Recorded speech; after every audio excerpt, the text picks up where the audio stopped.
Yip-a-ba-da-da. Ow. Skip-a-doo. Graham Butler's talking about baking pizza. That's what he's doing to chat in his time. Hey, everybody, stop what you're doing. It's the afternoons with Josh, Ken, and Mandy. I can't remember, but we're taking a silly look at a serious world, Pirates. It doesn't matter when you listen, Ken, as long as your wife misses for the second straight week, but for a good reason. She's going to prenatal physical therapy so she can maybe get a good night's sleep one of these nights. It's always the afternoons. That's my Amanda. Hey, everybody. How you doing, Joshy? I'm good, buddy. How you doing? I'm all right. What are you going to do? Yeah. We're good. What are you going to do? You and I are busy. Mark Riley's busy. Yeah. We've been doing a lot of woodworking lately. We have. We are. Huh? Yeah. We are, basically we're Bob Vila and Tim the Toolman Taylor and Al Borland, all three of us together in one room. That's really accurate. I mean, I'll take who's the one that knows the least? Riley? Well, I wasn't going to say names, but oh yeah, Borland. I mean Tim the Toolman Taylor. I think it goes Bob Vila, then Al Borland, then Tim the Toolman Taylor. I'll take that. Hey, everybody, episode 1/3 of the afternoons. Yeah. Amanda missed last week, and Josh, we didn't even really acknowledge it. I feel bad about that. We were like, hey, not here. You're not wrong about that, Ken. And I don't know if she listened to that episode or not. Usually she does, but she's been. I will tell you this much: being pregnant, seems very difficult and painful, and uncomfortable, exhausting. There's many adjectives you can give that aren't exactly positive. Then you have the positive one. It's life-changing. It's interesting. It's inspiring. It's all of that. And then there's those ones somewhere in the middle: anxiety-inducing, freak outing, making things of that nature, right? But the one thing that maybe while pregnant you can't exactly get done is you can't listen to your podcast that your husband and his idiot best bud do. So accurate. Yeah. I can imagine that she's not just like, what's going on in the afternoons today? Yeah, exactly. I mean, the title of this episode currently on YouTube is "My Baby is a Graphing Calculator," because because this morning, so Amanda has this app, and I don't know what it's called, but it's an app that tells you, or a website or something, is each week it updates you like what size your baby is, what it's learning to do, what it can hear, what if it was the size of something, what would it be? So like today she's like, hey, update, our baby is the size of a graphing calculator. And I was like, a graphing calculator? First of all, that's a rectangle. Right, yeah. And it's thin. Yeah. So my baby looks like it's shoved in carbonite. Okay. Does it have a little fold over like faux leather cover where you can put little Post-it notes with little cheat sheets and stuff? Correct. I've programmed my entire AP calculus exam into my child. So I cheated on my graphing calendar. Everything. I mean, I would take it to this. There was this one kid, and I won't say his full name because I can't pronounce it. That I know that it was Ganesh Raman, but he pronounced it. His first name was Ganesh. His last name was Raman. Right. But I'm pretty sure that the Raman was like pronounced better in Hindi because he was Indian. Yeah. Than Pittsburghese. Yeah. Awesome, dude. You pay him $5. Hey, Ganesh Raman. That's Pittsburghese. Yin's come over here. Hey, Yin's hanging out with Ganesh Raman. So you would pay him $5 and he would program. He had this program. He would just put the whole, a bunch of the questions from the calculus test on your graphing calculator. Wow. And so it got out. He got in trouble, and then all of us got in trouble. But that didn't stop us from cheating on all the other exams. No. So, yeah. I would, have it has the instruction manual. If you flip it open, I would write the formulas for my trig stuff in the margins of the. Yeah. Cover. Oh yeah. Yeah. I'm pretty sure my teacher saw me and just was like, he's going to be a comic anyways. Yeah. What's it matter? They had no faith in our math skills as is. Yeah. Brian McGovern says it pretty perfectly. It means your baby's going to be square, or at least hip to be square. Our first Huey Lewis reference of the episode. Hip to Ken? be. Yeah. That's a great song. Huey Lewis, great band. Great pant. He wears a great pant, Huey Lewis. He does wear a great pant. Does he have pleats? I think I've told the story on here. When I met Huey Lewis at Stone Rose, I was one of the more starstruck moments in my life. I mean, come on. Yeah, I would have just sang that song that he sang with Gwyneth Paltrow in that movie over and over. Cruising, whatever. Ken, I don't care. Baby, let's cruise away from here. I have sang that at karaoke with a person that isn't my wife. It's a good thing she's not on this episode because woo. Wow. G'day, mate. So let me I'm exhausted. I know you're exhausted. You have more dude. than me twice over, but I've got to go build a bathroom storage kit tonight. Not in my home. But I did something I don't think I've done since I was 16, Josh. You want to know what that is? I pulled into the gas station and parked on the wrong side. Oh, I couldn't get the the gold gas cap was on the outside and I needed the inside. Well, it's okay. Those things stretch, and it didn't stretch. So in front of a lot of people, I was the guy who was like, they had to do this complicated 19-point turn and just for $10 of gas. Yes. Yeah. I watched there was this video that went around a while back and it was a person trying to get that exact thing to happen and they kept pulling in the wrong way. It was like their whole world was in a mirror and they were like, no, if I pull in this way it'll just flip. And she pulled in, she pulled out, she pulled in, she pulled out, she backed in, she backed out, she kept going on the side. It was legitimately Benny Hill. It was amazing. I mean, I've never, because I still don't feel like I'm driving my car. Yeah. This Mustang is not mine because it's my friend's, and I used to ride. He had it for 16 years, and I would ride in it to Vegas around town. So I feel like I'm in Paul's car, and so I still haven't taken the time to memorize which side the gas cap is on. And then I'll drive Grace's car, and then I've memorized finally where that one is. I miss the Camry, Josh. Well, I missed the Camry too because I used to know which one was your car because it had a hole in the bumper. I was like, oh, Ken's here. Right. If there were multiple Camrys in the lot, I'm like, nope, Ken, nope. Yeah. You know, I thought about repairing that when that happened. I backed into a bollard in a 7-Eleven parking lot. Believe it or not, I was at a 7-Eleven. Shock. And I thought about repairing it. My grandfather, my late grandfather now, but he offered to repair it too. And then I exactly what you said. I mean, there's 49 Chamois, There's 49 Champagne Camrys in a parking lot at any given time. I want mine to have a hole in it. Ken, you just stumbled upon the greatest pun we've had on this show. Ladies and gentlemen, the 2020 Toyota Camry. It's half Shamrock, all Camry. It's brought to you directly from St. Patrick after driving out all of the snakes from Ireland. It's the Toyota Camry. That's it. I want a Toyota Camry. What color is that car? It's a Camry. It's a Camry. It comes in champagne for Camry or Shamrock Green for all you people out there looking to take some risks with the paint color of your car. It's the 2020 Toyota Camry. What's the worst colored car paint job you could do? Like a powder blue? I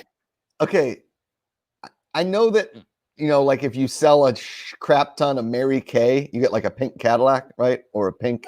Yeah. Okay. And that like baby pink is hideous, but it's nowhere near as bad as like like that, like a light pukey green is really rough. But I mean, one of my favorite all-time SNL sketch is the Chevrolet or the Ford Adobe when they make that car out of clay. I mean, a car out of clay, my friend painted his entire car chalkboard. and Whoa. anytime he'd park, he'd leave a box of chalk on the back end of it and just tell people, and people would just see what was going on, and he'd come back and he'd find all this art piece, and it would generally was not dirty or bad. Like, I was gonna say, I would usually think it would be a dick.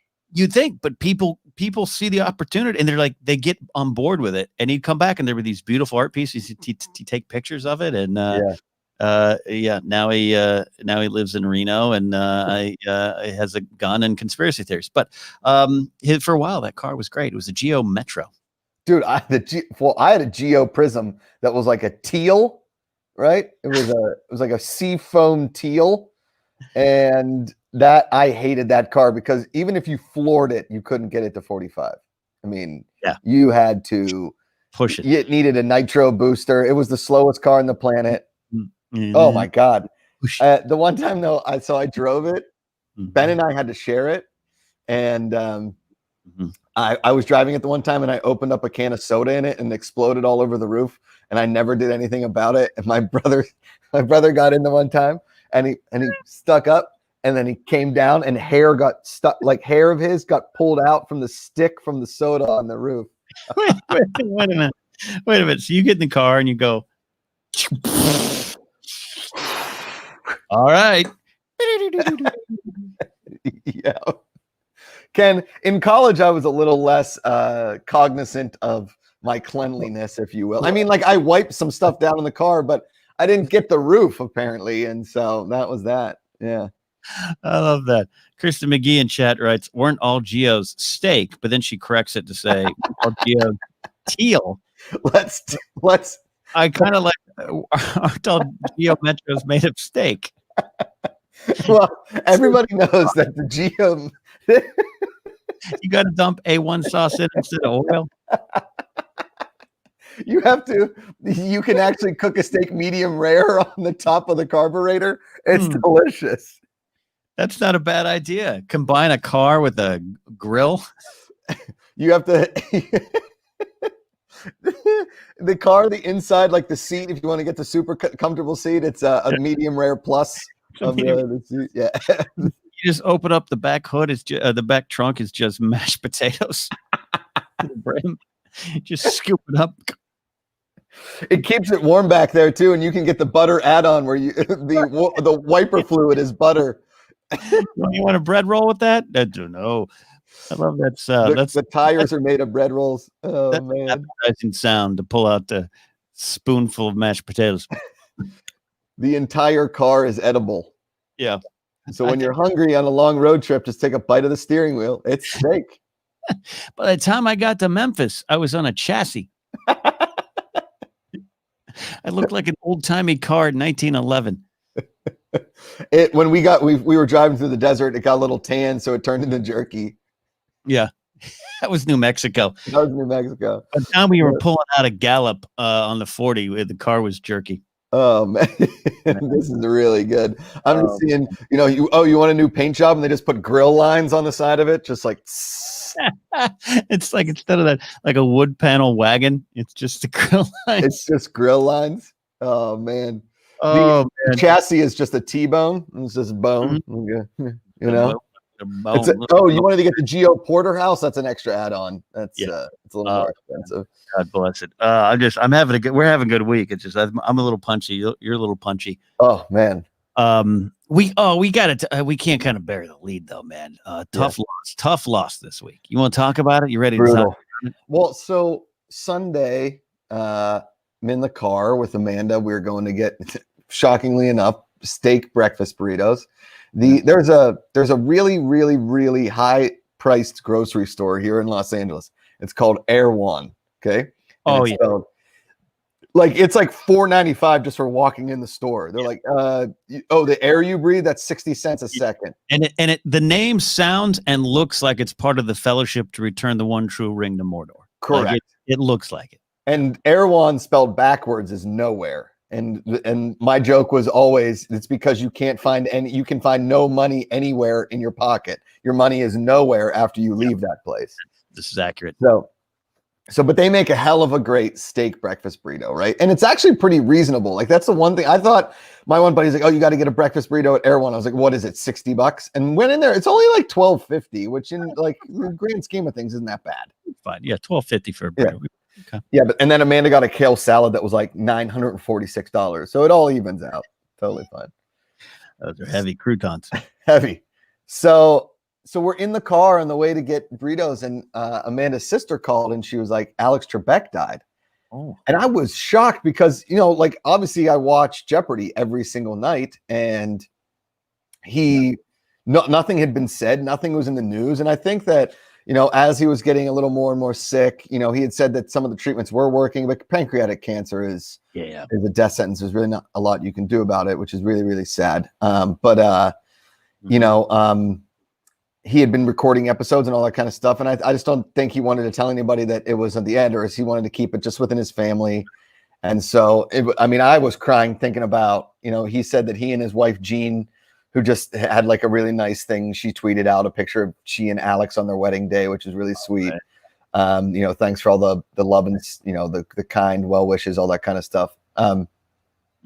And they just like sat on the swing in their backyard and like looked out at the horizon together, knowing full well that like this was one of his last days on earth. I mean, I said to Amanda, and I don't know if this is too dark, I said, I just want to be walking across somewhere and somebody just, like a sniper get me. I can't be looking across a horizon knowing that it's like my last hour on earth. Yeah, I know what you mean. I don't know if I want a sniper to get me. But yeah, I know what you mean. There's something to that. There's some kind of like, I don't know. It's tough. I don't know. You got to say goodbye. When my grandfather passed away last year, I knew I was having my last moment with him, and I just didn't let it linger too long. And I don't regret it at all. It was perfect. It was good. I said what I needed to say, and I took a breath and walked away, Yeah. But you don't know till you're there. No. You don't. Yeah, maybe you're right. I don't know. But the way if I'm sitting there with Amanda and it's like my last hour on earth, I'm like, that is a hard way that's it to go. But then as soon as he died, somebody texted me like, oh, George Stephanopoulos wants to be the next host of Jeopardy. LeVar Burton. I saw LeVar Burton wanted to do it when people had talked about Alex retiring and stuff like that.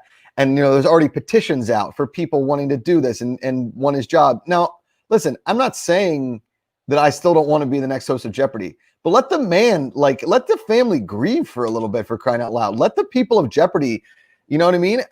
That's some low blow. The guy's barely in the ground. He's got kids, he's got a wife. People are just like, who's going to be the next host of Jeopardy? You got to track it down.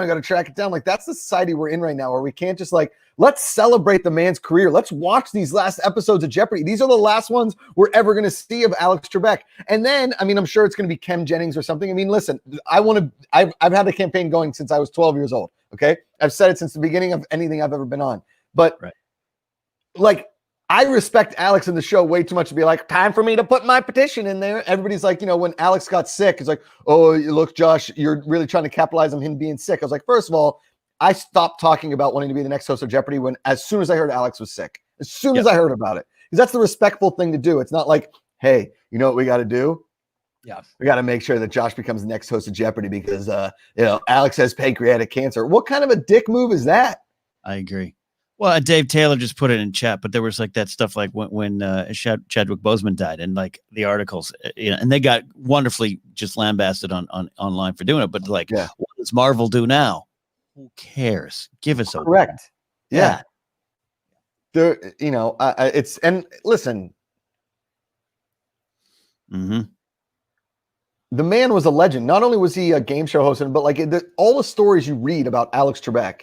He was like an incredible human being. He was like a really, really, really nice person. He was a great dad. He was a great husband.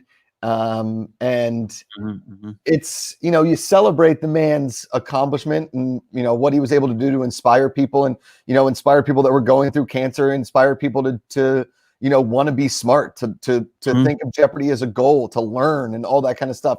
Think about that as the lasting impression with the man, not who's going to fill his shoes, because the shoes are unfillable. I've been saying that since the very beginning. You can't fill the shoes. He's Alex Trebek.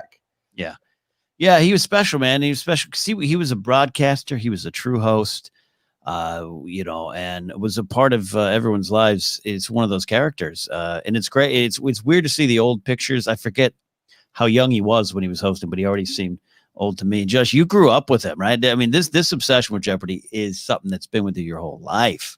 Yeah. So what is, yeah, how do you comprehend just kind of losing someone that was part of your upbringing, man? You know, it's a hard thing to think about, because there's a lot of like fun memories and cool times, and I know it's 30 minutes every night, but when it's been a part of your life for so long, and that man being a part of your life for so long, and I'm sure people that watch Wheel of Fortune think the same thing about Pat Sajak, but there was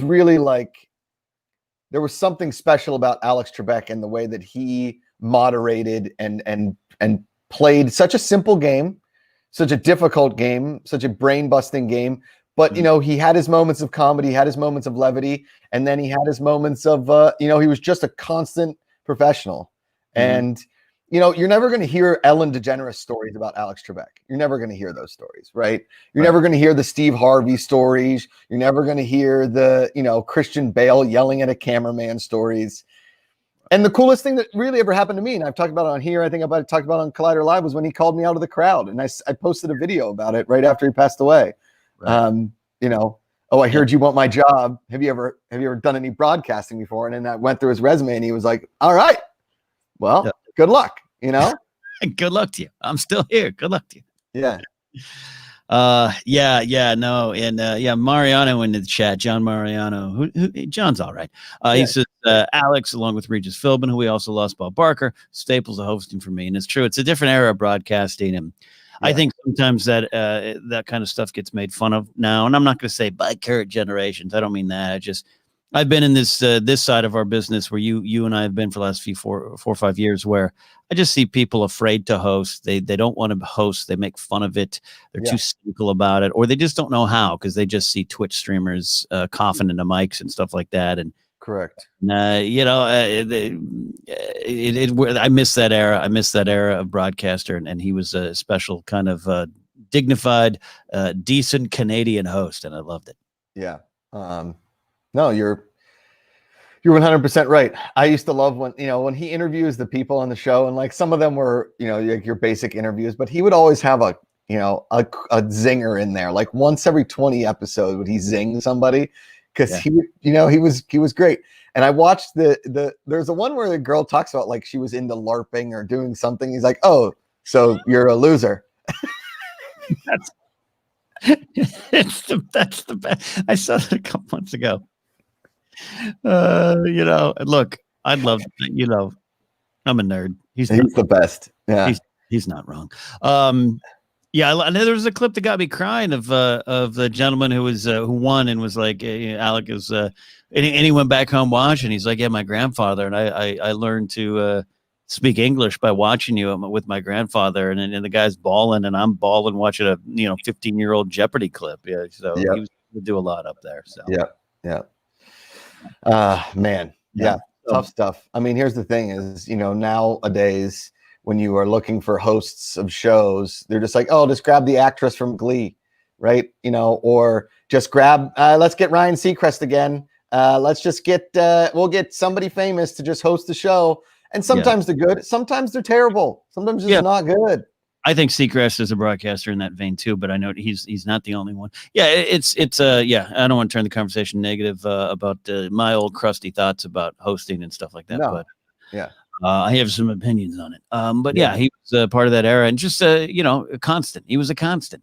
Those constants, when they're gone, they affect your life. And if for someone like that competitor who won, and it meant a lot because Alec Trebek helped him learn to speak English and what it meant for his grandfather and all this kind of. You growing up and loving the show. It's when George Harrison passed away in 2001, like I sobbed, like I knew the guy, and I didn't. Of course I didn't, but it's just like that's what happens. They get in your life. Right. They get in your life. If you want to do yourself a favor and you're out there watching or listening, whatever, go and watch. There's 2 video clips that are amazing. One is Alex Trebek hosting like the Canadian quiz championships in black and white. Oh yeah, right. Okay. And then the other one is Alex Trebek in like a celebrity bowling for bucks. And I think it's like him and maybe it's Dick Clark or something, but Trebek's got a big afro and the solid mustache and he's bowling for bucks. I mean, there's some really good old Alex Trebek clips out there. He was a good looking man his whole life, had that kind of older, dignified look, but I saw early clips of him, man. Ooh, hunky Trebek, man. Chiseled jaw, tight haircut. Yeah. I mean, listen, the guy, I think, probably started the mustache trend of men in the 80s. Like, how many dads in the 80s had a mustache and it was just that was their look? I mean, nowadays, my dad still has it. Yes. Yeah. Nowadays, like if a dad shows up to a parent-teacher conference and he's got a mustache and he's like, quote unquote, a professional, it's like, oh, clearly they got divorced and he's going through a phase. Yeah. Hassel 420 says, bowling for dollars. There you go. What I think between him and Tom Selleck and Tom Skerritt, Sam Elliott, but Sam Elliott's mustache is timeless. Those other guys, Skerritt, Selleck, and Trebek, man, they represented just an era of mustache that we are not in. We are not, and I don't know if ever be. They tried. They tried. I mean, here's the thing: is I think when you see somebody with a mustache, right, they're either a hipster going for like the look, like a look, right? Mm-hmm. Or it's getting ready for a Halloween costume or something, right? Or like they lost the bet, or it's during Movember. Movember, it's different. Yeah, I'm not making fun of that. Grow whatever you want. I don't care. A good Fu Manchu handlebar mustache, I'd have any day of the week. But yeah, I think I even know some folks who do the I'm growing a mustache. You're trying to be a hipster. Go shave. Yeah. Or grow a beard like a gentleman. Like Jerry, am I a hipster doofus? Look at me. Am I a hipster doofus? Kristen McGee says, who doesn't appreciate a good divorce mustache? You know? Monterey Jack says John Waters has the best mustache. Yeah, that little pencil mustache is great. Waters is classic all the way around. So yeah, I agree with that. I had this on when I did my study abroad in my semester abroad. Yeah, there you go. I study abroad every night. Am I right? Whoa. Whoa. I had this teacher. His name was Terry Kirk. He was my Art of Rome teacher. This guy was a legend. He has a mustache. He had a pencil thin mustache. He looked like a French painter. He was like bald. He was like this. He looked like Stanley Tucci. He was gloriously bald. Always had a really nice blazer and like a turtleneck, a very nice like tight leather briefcase kind of a thing. You know what I mean? Right. And he had this pencil thin mustache with like a flavor saver kind of goatee look to him. Yeah. And I was kind of drunk during one class because it was the Art of Rome. It was called the Art of Rome. So every class you went to like a different part of Rome, right? And so some classes were in the morning, then you had some evening classes and you saw some things at night and during the day. Well, one class was at like 6 p.m. and I just like went and got drunk before on wine and then went to class. I mean, it was study abroad. And so go ahead. No, is the Art of Rome, is that a menu option at Olive Garden? It is. I think that's the dinner special, the Art of Rome. It's a 5-course tour around Rome. Yes, correct. So you get breadsticks, you get salad, you get pasta, you get meat, you get a glass of average wine with each meal. And then of course you get the all-you-can-eat tray of tiramisu. And a flatbread pizza. The flatbread pizza is the table in the Art of Rome. They bring it out. That's what you eat off of. It's amazing. You can wrap your pasta in it. Yeah. Anyway, sorry, I cut you off there. Yeah. Eddie Haskell, don't worry. We have seen the video of the Trebek outtakes. You don't need to see me. I'm not on Twitter anymore. I don't think I don't interact on Twitter anymore. I apologize. Oh, you're out. I didn't know that. I'm on it. I promote. I don't interact. You send me something and tag me. Nope. Goodbye. I don't interact. I'll promote like crazy, but got it. I mean, I understand. Everybody's got their limitations, their max outs, if you will. I'm out, Jerry. I'm out. So what was I talking? Oh, Art of Rome. So Yeah. I'm drunk before this class, right? And there's like, I don't know, 15 people in the class, and we all follow him around as he's basically a tour guide. And then you got to take a test after the tour, right? Okay. So he's like but he's really good. And like, you know, but this was near the end of the semester. So we'd known each other for a while. And, you know, he was from Pennsylvania. I think he was from, I don't know if he was from Pittsburgh, but he was from close to Pittsburgh, like in Pennsylvania. And I was always kind of like, how the hell did you get out of there to here to teaching an Art of Rome class? He's like, it was not easy. No crap. Yins, So, let me tell you. Dude, I've seen artwork before. Okay, here's what. Yins go downtown. Okay, there's a museum down there. They got a dinosaur bone. It's like nothing you've ever seen before. I love that I've turned Yins, which is supposed to be like you, right? What is it? You all. I've turned it into like some other, like, it doesn't even apply. So it'd be like Yin's guys going downtown. It's like you guys going downtown. Yin's guys going down. I'm like, you want to get in the Yins? No, that's not it, Ken. Yin's hanging out down there. Oh God, Yin's know about art. Yin's know. Let me tell Yin's a story about this. Okay, so then we're in Rome, in Italy. Okay, and let me tell you something. They don't serve chicken parm in Italy. They ain't even got chicken parm. I ain't even seen it on no menus. I was like, Yin's got chicken parm. They were like, no. And I was like, what the hell? I'm in Italy. I wanted the best chicken parm they got. They have it. I got the tour of Rome. They have it down Olive Garden. Good Lord, you get the tour of Rome. I think I'm getting a tour of Rome. You think I get a chicken parm? I mean, my God. So anyway, so I'm drunk, and Terry Kirk. This is the longest way to get to the. It's not even a good punchline, Ken. This is the afternoon. So I was like, Terry. Yeah.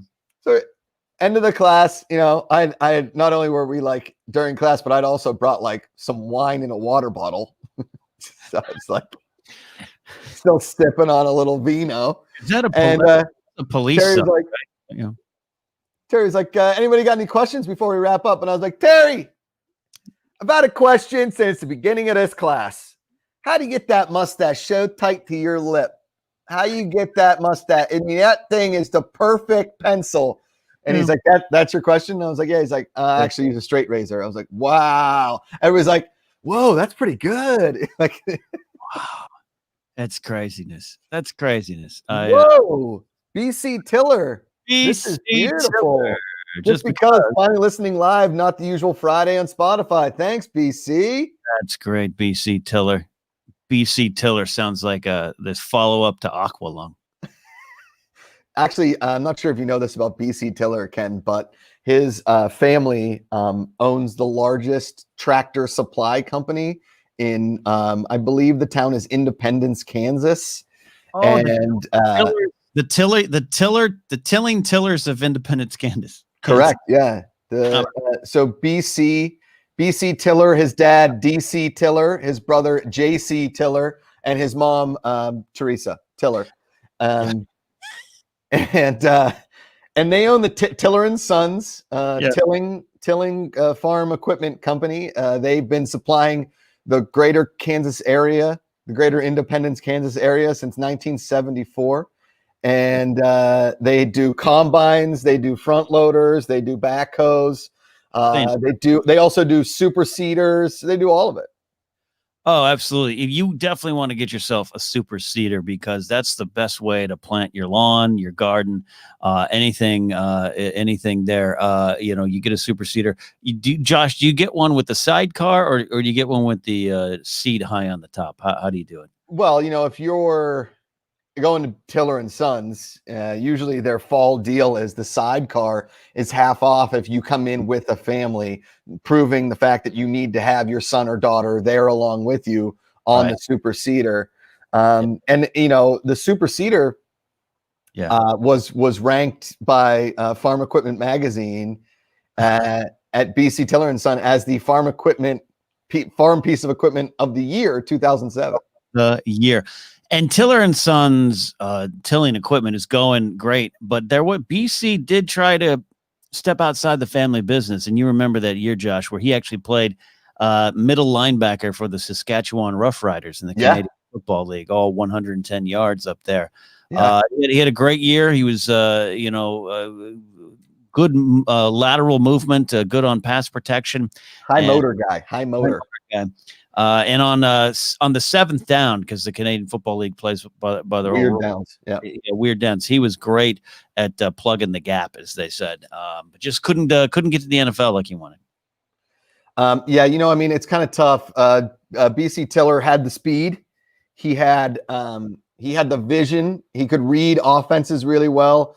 But then he hurt his ankle in his third season, and it was Canadian football has 29 games in a season because the games are only 28 minutes long. Yeah, that's right. And so in game 3 of his third season, he hurt his ankle really badly. People still talk about it as the great ankle. Mm-hmm. It was the great ankle game of the Toronto Argonauts versus Saskatchewan Rough Riders. And he had already had 3 sacks in the game, or as they call them up there, they call them throwdowns. Sacks are actually called throwdowns. Yeah, the Canadian Football League has different terms. Touchdowns up in the Canadian Football League are actually called, do you mind if we stand here for a second? Correct. Yeah. It's a different system of score. So, and then, you got it. The scoreboard says sorry for the points. Yes. Yes. So Canadian Football League is the only league where the winning team bows down to the losing team and begs forgiveness. Oh no, I lost you. You lost me. I lost. You're here. Yeah, I'm seeing you. Okay, good. I'm hearing you. Yeah, I think that, the one great thing about Tiller and Sons and BC Tiller is the work they've done in the local community. They actually designed in one large cornfield. They designed a 1993 Toyota Camry in the field into a maze during Halloween, and the kids were able to go through the Camry. Oh yeah, they go through the Camry, though. There's many who say that the Tiller family Camry is haunted. And there's the show Ghost Seekers is going to come on out and do a test on it at the Tiller and Tiller Sons Tilling Supply Company. We've changed the name every time we've mentioned it. Well, there's the Tiller and Sons tractor equipment. There's Tiller and Sons Feed and Supply. And then, as everybody knows, the father, DC Tiller, his brother, Anthony Tiller, they had a huge falling out in 1981. And he went over to start Tiller and Tiller Dentistry and Teeth enamel. Teeth enamel work. Anyways, everybody knows that farming equipment and dentistry go hand in hand. Yeah, they interlock like you're praying. Thank you for the super chat. Is what we're trying to say. Yes, thank you, BC. We really appreciate it. Yeah. Oh man. Great. It's great. No, we appreciate it because the podcast currently no ads on it. Thank you, Anchor. Thank you. Thank you for taking food money from me. Yeah, that's that was too grumpy. I'm sorry. That's crusty with a K, as Christy would say. Well, real quick, I'm guessing BC Tiller, German. He said, except needs to be in a German accent. So I think you remember, Ken, that finally we would be remiss if we didn't mention the Tiller and Sons commercial in Christmas of 1993. Okay, it went a little something like this: "Hello and welcome to the Tiller and Sons farming equipment. My name is Klaus Tiller. I am their cousin from Germany." And I am come here to America to tell you guys that this year at Tiller and Sons, we will have Christmas sale. And with every purchase of more than $400, you will get our custom Tiller and Sons nutcracker, along with many different kinds of nuts on which you can crack. Crack them nuts. Crack the nuts. Yeah. And then you take the nutcracker home, and you and your family can enjoy many hours of nut cracking deliciousness. Josh, have you ever cracked some nuts? Again, I've cracked jokes, I've cracked hearts, but I've never cracked a nut. And you've cracked wise? I've cracked wise. Yep. I've read Cracked magazine. I've even attempted to smoke crack, but never cracked nuts. But never cracked a nut. Nope. I've enjoyed a crackle, Ken. I crackles with a K. I've watched programming on Crackle. Yes, Crackle.com. The and is Crackle NBC? Was that NBC?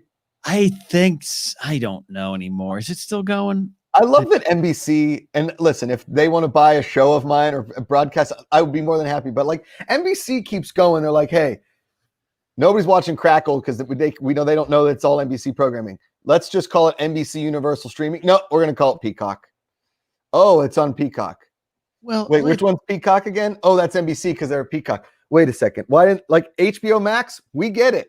NBC, Netflix, we get it. Amazon, we get it. It'd be like if Hulu came out like we got a new streaming service. It's called Table. You're like, what? What if you spent your whole life and you grew up thinking the NBC logo was a hand fan? Why is it a peacock? I don't understand. It's a hand fan. Like I'm on a porch in Georgia. Oh, man, that is good. Man, I'm still excited that we get I can't wait for our Christmas commercial of Tiller and Sons farming equipment this year. I'm just really, really excited. It starts airing December 1st, obviously. It does. Right in time for the holidays. Yeah. Right in time. Ken, speaking of holidays. Speaking of holidays. The Amanda not being here, for those that are wondering where she's been for 2 straight weeks. Last week, it was a prenatal massage. This week, it's prenatal physical therapy. My good buddy who you know, Ken, Nick Kutry, he owns physical therapy clinics here in Los Angeles called Moti, M-O-T-I. And they're awesome. If you live in the Los Angeles area and you need physical therapy, check them out. I've gone. My dad has gone. Nick has magic hands. So does everybody on his staff. They work a lot with dancers and they work a lot with professional athletes and all that kind of stuff. Anyway, so Amanda went to get prenatal physical therapy, so she's not here to defend herself. Because Ken, if you notice in the background, pick it up. See that? See that? That's a stocking right there. She's already hung our stockings, Ken. Oh no. She's already has Christmas decorations up. It's not even November 15th. Oh no. Is that the rule 15th? I think she's just had enough of 2020 and just wants it to be Christmas time already. I don't can take happiness away from anybody. But I think it's got to be, you got to wait to November 15th, right? We're still coming down from Halloween. A lot of people aren't putting up Thanksgiving decorations anymore, right? No. Yeah, I don't know. I always feel bad for Thanksgiving. Not that it's a holiday that has feelings, but imagine that you saw the advent of a Halloween store. Yeah, sad tookie. Oh, because really and truly, it's a holiday about eating as much as possibly can and sitting on a couch while your pants split, right? While saying that it was like a holiday for like the Native Americans and the Pilgrims that got together to call a truce to their pending war, when really and truly they were just filling their blankets with smallpox and sending them to reservations. It really did none of that. Just a little sit-down dinner between friends. Yeah. That's all it was. Sure. This works out. But let's just say you are a small business owner, Ken. Okay. Just like Tiller and Sons. Okay. And you thought, oh man, they have Halloween stores and they got Christmas stores. I'm going to open a Thanksgiving store. It's going to be full of cornucopias and gourds and turkey themed stuff. Your store gets no love anywhere. Halloween pops up. By the time October 31st rolls around, there's already Christmas decorations up at Target. There's already Christmas decorations up. Thanksgiving is your birthday's on the 26th of December of holidays. It is just overlooked. It's forgotten. And, it's got the best food. It's got the best food. It does. I mean, Ken, there's no other meal where you can literally take every single item and put it on your plate, just mush it together, and it's still delicious. Into a big mound of food. Who doesn't enjoy a big mound of food? It's an all-you-can-eat buffet. Christmas food tries to hone in on the Thanksgiving marketplace, but the Thanksgiving food meal is the best. And this year, I'm probably not going to be able to have turkey, and I'm okay with that, Josh, as long as I get my mashed potatoes and some sort of gravy. I'm a happy camper. I could just have a Richard Dreyfuss making a alien symbol in his mashed potatoes level amount of food, and I'll be okay. We should do a little Thanksgiving pre-tape to release on Thanksgiving. Maybe we'll record something. Oh yeah, good call. And we'll do like our top 30 Thanksgiving memories of.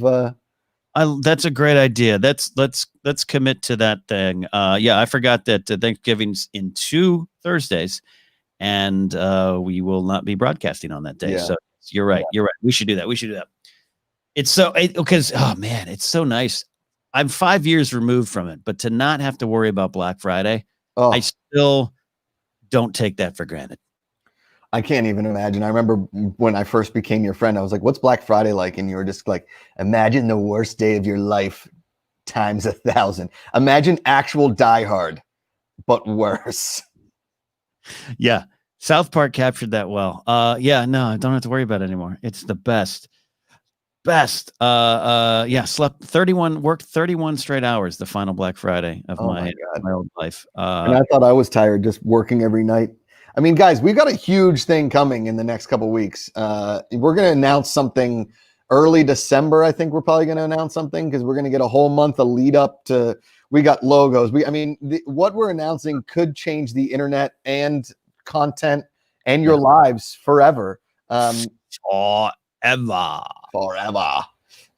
Ken and I have been building. Mark Riley, we've been building things, literally building things with hammers and nails. If I had a hammer in the evening. Ken, remember the other night? There. I'll show you guys. That's a little small cut on my finger. Yeah. This is how it went. You were working, and I looked down. I go, "You got blood all over the wood," and you went, "I don't got time for that. I don't got time to bleed," and you just kept going. Pain don't hurt. Oh, thanks, Jeff. Super chat. She says, "Hi, come see my Strip Malls of USA comeback tour." That's right. Jesse's singing for us. We did her bio last week, or was it 2 weeks ago? The tour of strip malls there. That'd be great. And Jesse Roach, Ken, I don't know if you saw this week on Spotify, Jesse Roach released her first single since 1991. Her first like individual single, not on an album, not on a soundtrack, because she was on the Notting Hill soundtrack. I'm not sure if you remember. And then she, of course, she was the lead singer in the house band in Blended, starring Adam Sandler and Drew Barrymore. Yeah. But Jesse Roach's new single that dropped this week on Spotify, it was called "Oh My God," and it was just the collection of people screaming upon seeing their friends for the first time in months. It was an inspirational let's look past COVID once that it's appropriate to song, and it's really inspiring. It's really inspiring. It's got a great beat behind it. It's kind of like "Oh my God!" Oh my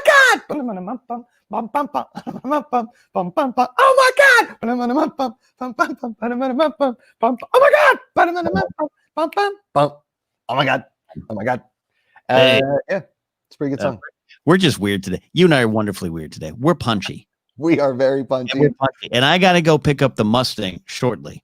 And I'm doing my other show, the FCF show today at 3 p.m. live on Twitch. I'm recording my radio show today and recording FBN today. I recorded Castly Talk last night. We're doing a lot of great work. And Josh, we've decided to add more. And we have. And it's going to be fun. I can't wait for people to see and hear and watch. AJ Schwackert asks, "Ready for Elliot tomorrow, Josh?" This is in reference to a movie trivia competition program. My favorite thing was watching Elliot promote it on one of those shows, the Bateman and Cushing of that show. And they asked him, "Have you been talking to Josh?" And Elliot goes, "I mean, are we doing storylines or what? What are we doing right now?"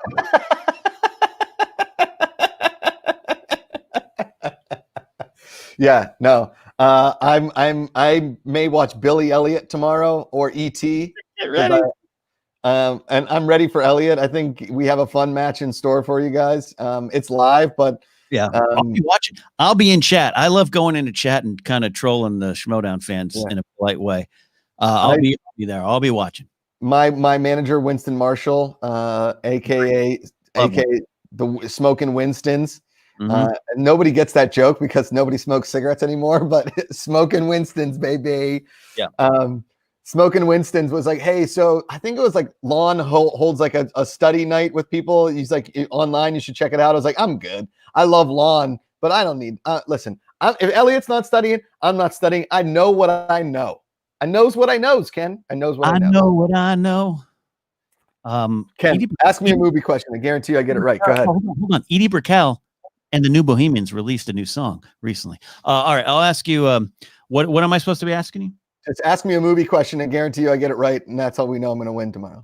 Okay. Yeah. Who made his feature film debut in Young Guns? Who made his feature film debut in Young Guns? I believe that would be Dermot Mulroney. You're gonna win this thing, and you're gonna be stuck in the schmodown forever. What are we doing? We doing storylines now? What's going on? Yeah. I'll see you tonight, Ken. We have way more construction work to do. Yeah. We are literally building, literally and figuratively building what could be the greatest thing that you guys will ever be a part of. If you're watching right now, I know you will enjoy this. It is a team up of ultimate awesomeness. It's going to be, I mean, I'm telling you, we're going to change the world. Sunlight in your universe. Yeah. Who's the Babyface Edmonds and who's the Clapton in that? I'm clearly Babyface, guy. Okay, that's true. I'll be Clapton. Yeah, that is it. So You are God. Because the afternoons is going to be a little shorter today. We both I have to walk over to my mechanic because Grace has got a Reiki client call. I can't disturb the Reiki client. I can't knock on that door. Hey, you go get me a ride to the thing. So I'm gonna walk over, and then you and I are gonna meet up in a bit. Maybe we ordered. We won't say from where, but the other night Josh and I, for 2 people, had $61 worth of fast food delivered to us. Just to us. Don't judge us. Don't you judge us. Okay. Don't you dare judge us. It was, Ken, we got main meals, we got appetizers, and we got milkshakes, all from a certain fast food place that shall not be mentioned. Yeah, absolutely. But Jesus does love chicken. All right. That is it for the afternoons this week. Episode 130, a weird one, we admit. But here we go. We're out of here. We'll see you. It's the afternoons with Josh, Ken, sometimes Amanda. A silly look at a serious world. It doesn't matter when you listen, Ken, as long as your wife might listen to this and be really upset that you sang Cruising with some other girl at karaoke. It's always the afternoons. We'll miss you, Alex Trebek. We really will. Bye.